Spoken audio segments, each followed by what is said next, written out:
From JBS Studios in Greater New York, this is the JBS News Update with Teisha Bader. I'm Teisha Bader with the JBS News Update for Tuesday, February the 22nd, 2022. Two congressional delegations are in Israel this week. The 27 Republican and 14 Democratic lawmakers are taking part in a trip organized by pro-Israel lobby AIPAC-affiliated group, the American Israel Education Foundation. The GOP delegation met yesterday with Israeli Prime Minister Naftali Bennett, whose office said he discussed a range of issues with them, especially the nuclear talks in Vienna, and thanked the members of the congressional delegation for their strong support of Israel and emphasized the importance of the dialogue between the government in Israel and both sides of the political map in the U.S. The Republicans later met with Palestinian Authority Prime Minister Mohammed Shtayyeh in Ramallah. The Democrats met with Defense Minister Benny Gantz yesterday, and both groups met separately with Foreign Minister Yair Lapid, who tweeted afterwards, "Whenever I meet with members of Congress, Democrats and Republicans, I know I'm among true friends of Israel and strong supporters of the enduring alliance between our two democracies."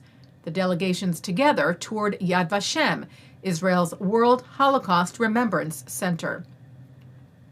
Well, as the situation in Ukraine deteriorates, Israel's diplomatic staff has now fully transferred its headquarters from the capital of Kiev to Lviv in the western part of the country, and are working to help Israeli citizens looking to leave Ukraine. Foreign Minister Lapid has urged all Israelis to do just that, saying he spoke with Israeli ambassador to Ukraine, Michael Brodsky, and the embassy staff.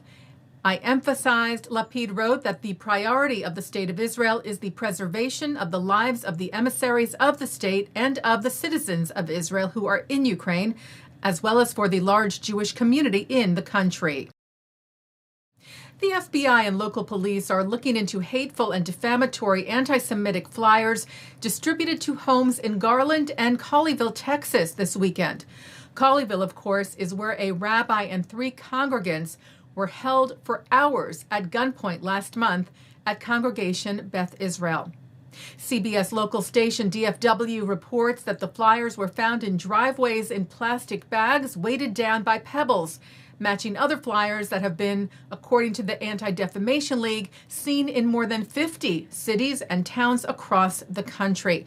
The flyers state, among other things, that, quote, "every single aspect of the COVID agenda is Jewish."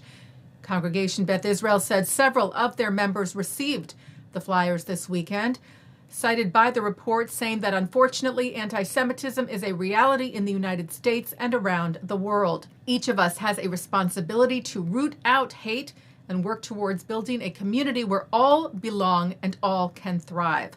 Colleyville Mayor Richard Newton stressed, "Our citizens have consistently chosen to love and support one another, no matter their religious beliefs or heritage. The city unequivocally denounces hate in any form. It has no place in our city." Well, Team Israel has returned home from the Winter Games in Beijing, and while no medals were won by the Israeli athletes, they celebrated their incredible hard work and achievements at the Olympics. Israeli pair skaters Evgeni Krasnopolski and Hailey Kops finished in 15th place in the final event for members of Team Israel Saturday night. Kops, an Orthodox Jewish skater born in New Jersey, wrote on Instagram on Sunday that skating on Olympic ice has been my dream for as long as I can remember. Although last night wasn't my best performance, I'm so proud of Zhenya, myself, and my amazing team for what we have accomplished. She said, "Almost 3 years ago, I stepped away from skating and never really thought I would be coming back. Today, I can now call myself an Olympian."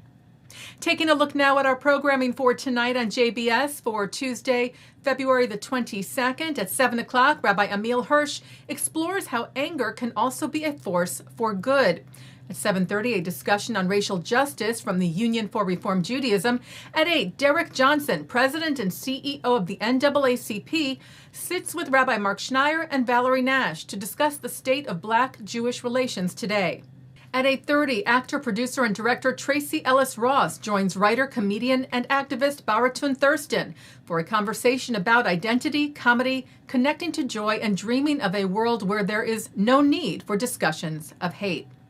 At 9, Mark Golub sits down with comic and writer H. Alan Scott, who grew up Mormon but converted to Judaism.